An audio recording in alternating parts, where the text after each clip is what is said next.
तो हम ये एक्टिविटी कर रहे थे जिसमें ग्रुप ए ने आयरन और सल्फर को साथ मिक्स करके क्रश किया, ग्रुप 2 ने उन्हें मिक्स किया, क्रश किया और हीट करके ठंडा भी किया। और इसके बाद ये है, इसके साथ कुछ चीज़ें हमने करी, जैसे इसके मैग्नेटिज्म चेक किया, मैग्नेट इसके पास लाकर इसके टेक्सचर और कलर को नोट किया दोनों ग्रुप्स ने। इसमें हमने कार्बन डाइसल्फाइड मिलाया और मिक्स करके इसको फिल्टर किया। और लास्ट में इसमें क्या किया, डाइल्यूट सल्फ्यूरिक एसिड या डाइल्यूट हाइड्रोक्लोरिक एसिड मिलाया, ठीक है, टू द अदर पार्ट, जो बचा हुआ पार्ट था, ठीक है, टू द मटेरियल ऑब्टेन्ड। अब क्या था कि यही सारी एक्टिविटी हमने किसके साथ करनी है, आयरन और सल्फर के साथ सेपरेटली भी करनी है, अलग अलग भी करनी है, और देखना है कि क्या क्या होता है। तो सबसे पहले एक दो छोटी छोटी चीजें हम समझ लें। पहली बात तो कार्बन डाइसल्फाइड, तो CS2 क्या ये एलिमेंट है या कंपाउंड है? इसमें दो एलिमेंट है, कार्बन और सल्फर, दो, ठीक है, तो ये क्या हो गया हमारा कंपाउंड। ये क्या चीज है, कंपाउंड है, ये एलिमेंट नहीं है। अच्छा, अब हमें दो हमने एसिड के नाम लिए हैं बाहर, वहां पे अभी जस्ट ऊपर, उन एसिड के नाम क्या क्या है, नाम नोट करो। एक सल्फ्यूरिक एसिड है और दूसरा क्या है, हाइड्रोक्लोरिक एसिड। तो डाइल्यूट हाइड्रोक्लोरिक एसिड और डाइल्यूट सल्फ्यूरिक एसिड, जैसे कि हमने अभी कुछ टाइम पहले ही पढ़ा था कि डाइल्यूट या कंसंट्रेटेड रिलेटिव टर्म होते हैं। डाइल्यूट सल्फ्यूरिक एसिड का मतलब उसमें पानी मिला हुआ है, उसमें सल्फ्यूरिक एसिड के साथ साथ क्या है, पानी भी मिला हुआ है। डाइल्यूट हाइड्रोक्लोरिक एसिड का मतलब कि उसमें वाटर भी है। अब हाइड्रोक्लोरिक एसिड का और सल्फ्यूरिक एसिड का फॉर्मूला देखते हैं, तो ये अपनी कॉपी में नोट कर लेंगे। तो सल्फ्यूरिक जो एसिड है हमारा, सल्फ्यूरिक एसिड, इसका फॉर्मूला होता है सल्फ्यूरिक एसिड का, और इसे याद रखेंगे हमेशा के लिए। अब दो तो इसमें हाइड्रोजन होते हैं और एक सल्फर होता है और चार क्या होते हैं इसमें, ऑक्सीजन। तो क्या इसका फॉर्मूला बना, H2SO4, H2SO4। तो दो हाइड्रोजन, एक सल्फर, चार ऑक्सीजन, तो ये क्या बन गया हमारा, सल्फ्यूरिक एसिड, सल्फ्यूरिक एसिड। ऐसे ही हमारा हाइड्रोक्लोरिक एसिड होता है, अगर डाइल्यूट है तो इसका मतलब क्या है, उसमें पानी मिला हुआ है। हाइड्रोक्लोरिक एसिड के लिए उसका फॉर्मूला क्या होता है, H और Cl, HCl। तो एक H है, एक Cl है, तो ये क्या बनता है, हाइड्रोक्लोरिक एसिड। सल्फ्यूरिक एसिड में क्या हुआ, दो H हैं, एक S है, चार O है, तो H2SO4 सल्फ्यूरिक एसिड और हाइड्रोक्लोरिक एसिड क्या हो गया, HCl। तो HCl hydrochloric acid, sulphuric acid, H2SO4। अच्छे से याद कर लो, क्योंकि हमेशा ये सारे एसिड आएंगे ही आएंगे आपके काम में। अब एक थर्ड एसिड और है जिसका नाम और याद कर लेना, हमने तीन मेन एसिड होते हैं, उसका नाम और याद कर लेना है। तो ये कौन सा एसिड हुआ, सल्फ्यूरिक। ये कौन सा एसिड हुआ, हाइड्रोक्लोरिक। एक थर्ड एसिड होता है, थर्ड एसिड का नाम है nitric acid, NITRIC, nitric acid, ठीक है। थर्ड एसिड ये है जो इंपॉर्टेंट है, इसको भी लिख लेंगे, थर्ड एसिड इसका नाम। इसका फॉर्मूला क्या होता है, H। अब नाइट्रिक है तो नाइट्रोजन होना चाहिए इसमें, NO3। कितने H है, एक H है, एक N है और तीन O है। फिर से देखेंगे, एक H है, एक N है, तीन O है। तो सारे के सारे ये एसिड एलिमेंट्स हैं या कंपाउंड्स हैं। देखो इसमें तीन एलिमेंट है, इसमें कितने एलिमेंट है, दो, हाइड्रोजन और क्लोरीन। इसमें कितने एलिमेंट है, हाइड्रोजन, सल्फर और ऑक्सीजन, इसमें भी तीन है। तो सब में एक से ज्यादा एलिमेंट है, तो ये क्या होंगे, कंपाउंड। ये क्या होंगे, कंपाउंड, ये एलिमेंट नहीं है, ठीक है। याद रहेगा आपको कि ये एलिमेंट नहीं है, ये क्या है, कंपाउंड।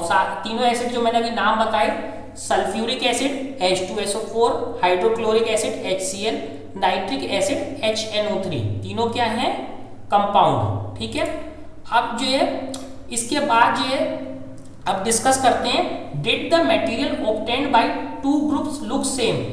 क्या जो ग्रुप ए था उसने केवल मिक्स करा था, दूसरे वाले ग्रुप ने हीट करा था, ठीक है।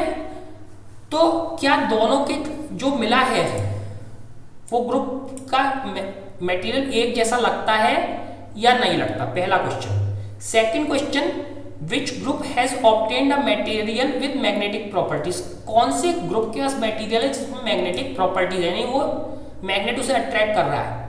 Can we separate the components of the material obtained, क्या हम उसके कंपोनेंट्स को अलग अलग कर सकते हैं या नहीं कर सकते। चौथा क्वेश्चन क्या है, on adding dilute sulphuric acid और डाइल्यूट हाइड्रोक्लोरिक एसिड, तो फिर से देखो सल्फ्यूरिक एसिड है क्या है H2SO4, हाइड्रोक्लोरिक एसिड है क्या है ये हाइड्रोक्लोरिक एसिड HCl। तो उस दिन हमने देखा था डाइल्यूट कैसे करते हैं, जिसमें जो है लिक्विड ज्यादा हो तो वो डाइल्यूट होता है। जैसे शुगर के सॉल्यूशन के ऊपर हमने डिस्कस किया था कि जिसमें शुगर कम हो पानी ज्यादा हो वो कैसा था, वो डाइल्यूट था। जिसमें पानी तो उतना ही रह जाए लेकिन शुगर ज्यादा हो जाए वो कंसंट्रेट हो जाएगा। तो देखो डाइल्यूट सल्फ्यूरिक एसिड आगे से आपको कभी कहीं ऐसे लिखा मिले H2SO4 तो कौन सा एसिड है सल्फ्यूरिक एसिड, और उसके आगे ऐसे करके DI और L लगा देते हैं। DIL का मतलब क्या हो गया डाइल्यूट, तो ये डाइल्यूट हमारा क्या हो गया डाइल्यूट HCl का मतलब क्या हो गया dilute hydrochloric acid. Dilute H2SO4 का मतलब होता है कि डाइल्यूट सल्फ्यूरिक एसिड। और अगर ऐसे करके एक और भी वर्ड लगता है, एक और वर्ड क्या लगता है CONC लगा हुआ इनके आगे, तो इसका मतलब है ये कंसंट्रेटेड है, इनमें वाटर का कंटेंट कम है एसिड ज्यादा है। तो कंसंट्रेटेड HCl का मतलब कि उसमें एसिड ज्यादा है वाटर कम है, और कंसंट्रेटेड H2SO4 का मतलब उसमें H2SO4 यानी एसिड ज्यादा है वाटर कम है। और हमें कंसंट्रेटेड जिन भी एसिड पे लिखा होता है कंसंट्रेटेड H2SO4 कंसंट्रेटेड HCl उनसे बहुत बहुत बचना है, क्योंकि वो बहुत खतरनाक होते हैं। डाइल्यूटेड वाले भी खतरनाक होते हैं लेकिन उतने नहीं होते क्योंकि उनमें वाटर भी है, लेकिन कंसंट्रेटेड वाले बहुत बहुत खतरनाक होते हैं। तो कंसंट्रेटेड एसिड से बचना है। अच्छा, अब जिसमें कुछ नहीं लिखा हो केवल H2SO4 लिखा हो या केवल HCl लिखा हो वो क्या होंगे कंसंट्रेटेड या डाइल्यूटेड, वो हमेशा कंसंट्रेटेड होते हैं। जिनके ऊपर अगर कुछ भी नहीं लिखा हो, जैसे ये कंसंट्रेटेड वर्ड हम इससे हटा दें तो ये कंसंट्रेटेड होगा या डाइल्यूट होगा, ये कंसंट्रेट ही होगा। इधर से भी कंसंट्रेट वर्ड हटा देते हैं तो ये कंसंट्रेट होगा या डाइल्यूट होगा, ये कंसंट्रेट ही होगा। तो आगे से ध्यान रखेंगे जिनके ऊपर खाली hydrochloric acid HCl concentrated HCl लिखा है उनसे हमें बच के रहेंगे। Concentrated H2SO4 concentrated sulphuric acid या H2SO4 या सल्फ्यूरिक एसिड लिखा है वो भी कैसे होंगे बहुत डेंजरस होंगे, उनसे हमें बच के रहना है। तो होपफुली ये चीज आपको अब तक समझ में आ गई होगी एसिड वाला। तो अब इसे पढ़ते हैं। तो on adding dilute sulphuric acid, तो इन्होंने डाइल्यूट वाला डाला यानी वो उतना हार्मफुल नहीं है, हार्मफुल है बट उतना नहीं है। और dilute hydrochloric acid did both the groups obtain a gas, क्या दोनों ग्रुप को एक गैस मिली। Did the gas in both cases smell the same और डिफरेंट, तो क्या पहली बात तो दो क्वेश्चन है। पहले बात जैसे ही इन्होंने एसिड डाला उसमें तो क्या दोनों ग्रुप को कोई गैस निकलती हुई पता चली या नहीं पता चली।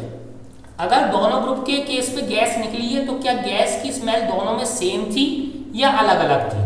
तो इससे हम पता लगा सकते हैं कि क्या दोनों के केस में गैस निकली, अगर निकली तो सेम थी या नहीं थी। ठीक है, तो ये चार क्वेश्चन हमारे, क्या मेटेरियल सेम दिखते हैं, क्या मेटेरियल दोनों ने मैग्नेटिक प्रॉपर्टी दिखाई या नहीं दिखाई, क्या हम उन दोनों मटेरियल को जो है मतलब जिस उसमें दो मटेरियल जो मिक्स करे थे आयरन और सल्फर, तो आयरन का फॉर्मूला क्या था, आयरन को Fe से दिखाते हैं, I से नहीं दिखाते Fe से दिखाते हैं। और सल्फर को किससे दिखाते हैं S से, सल्फर को S से। तो आयरन और सल्फर मिक्स किए थे ना, 5 ग्राम हमारा क्या था आयरन और कितने ग्राम सल्फर था 3 ग्राम।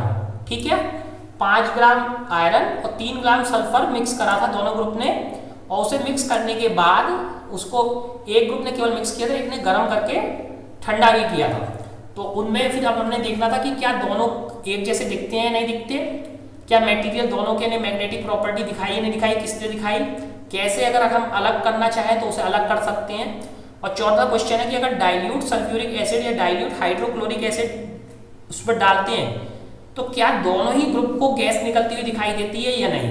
अगर गैस निकलती है तो क्या दोनों के केस में गैस का स्मेल सेम है या अलग अलग है।